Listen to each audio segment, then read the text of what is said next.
Benny, wys vir ons hoe gee jy jou voer met die traction spray?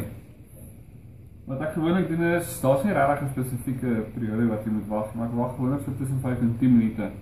As my voer nou lekker gestaan en die water het lekker ingetrek in die voer, dan sal ek my traction spray vat en ek sal heeltemal die boonste gedeelte van my voer lekker cover met hierdie traction spray.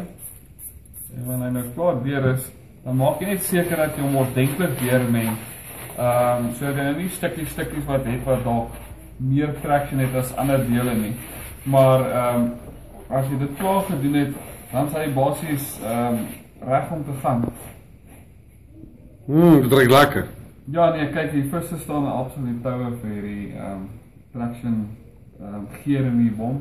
En die hoeveelheid wat ons opsit hierso, kan jy verseker wees dat nie 'n vis gaan wegjaag nie. Dit is 'n metode wat ons nou al vir hele ruk gebruik en dit wys altyd vir ons goeie resultate.